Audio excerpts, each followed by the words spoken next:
नमस्कार मित्रांनो, तुमच्या सर्वांचं पुन्हा एका नवीन व्हिडिओमध्ये स्वागत करतो। लाडक्या बहिणींसाठी एक अतिशय महत्त्वपूर्ण माहिती समोर आलेली आहे। मित्रांनो, लाडक्या बहिणींच्या खात्यामध्ये थेट 3000 रुपये कधी जमा होणार असा प्रश्न आता लाडक्या बहिणींच्या मनामध्ये निर्माण झालेला आहे। मित्रांनो, बऱ्याचशा लाडक्या बहिणींच्या खात्यामध्ये अजूनही पैसे जमा झालेले नाहीत, त्यामुळे योजना बंद होणार की काय, की रकमेमध्ये वाढ होऊन पैसे लाडक्या बहिणींच्या खात्यामध्ये जमा होणार, हा देखील प्रश्न इथे उपस्थित केला जात आहे। त्यामुळे मित्रांनो, सरकारचा एक मोठा निर्णय आहे आणि हा निर्णय नक्कीच गेम चेंजर ठरणार आहे। हा निर्णय काय आहे, संपूर्ण माहिती व्हिडिओच्या माध्यमातून जाणून घेणार आहोत। लाडक्या बहिणींना कशा प्रकारे फायदा होणार आहे तेही जाणून घेणार आहोत। योजनेच्या रकमेमध्ये वाढ होणार आहे की घट होणार आहे तेही समजून घेणार आहोत। सोबतच कोणत्या लाडक्या बहिणी पात्र आहेत आणि कोणत्या अपात्र आहेत तेही संपूर्ण माहिती आपण समजून घेणार आहोत। फक्त तुम्ही हा व्हिडिओ शेवटपर्यंत बघा आणि आपल्या माझी माहिती या यूट्यूब चॅनलला तुम्ही अजूनही सबस्क्राईब केलं नसेल तर मित्रांनो, लवकरात लवकर सबस्क्राईब करून घ्या। तर चला आजच्या व्हिडिओला आपण सुरुवात करूयात। मित्रांनो, राज्यातील लाखो लाडक्या बहिणींसाठी एक अत्यंत महत्त्वाची आणि उत्सुकतेची बातमी आहे। मुख्यमंत्री माझी लाडकी बहीण योजनेच्या माध्यमातून दर महिन्याला मिळणाऱ्या 1500 रुपयांच्या हप्त्याकडे सर्वांचे डोळे लागलेले असतात। जानेवारी महिन्याचा हप्ता तुमच्या बँक खात्यात जमा झाला, पण आता मार्च महिना उजाडला तरी फेब्रुवारी महिन्याचा हप्ता अद्याप मिळालेला नाही।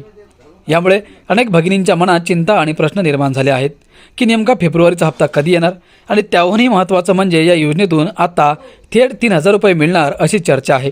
यात काही तथ्य आहे का, या सर्व प्रश्नांची उत्तरे आपण जाणून घेऊयात।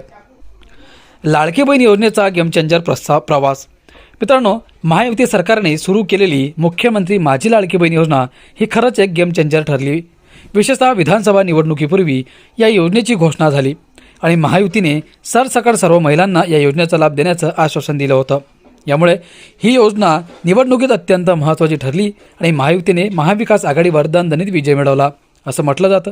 पण निवडणुकीनंतर या योजनेच्या नियमानुसार आणि निकषांनुसारच लाभार्थ्यांना पैसे दिले जातील असं सरकारने स्पष्ट केलं।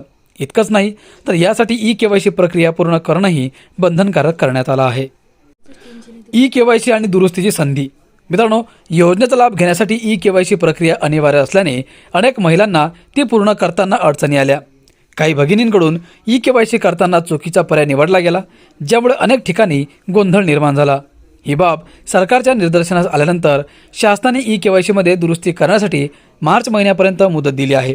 त्यामुळे ज्या महिलांची KYC चुकीची झाली असेल त्यांना ती दुरुस्त करून घेण्याची शेवटची संधी मिळाली आहे। या संधीचा लाभ घेऊन तुम्ही तुमची KYC लवकरात लवकर दुरुस्त करून घ्या, जेणेकरून भविष्यात मिळणाऱ्या हप्त्यांमध्ये कोणताही अडथळा येणार नाही।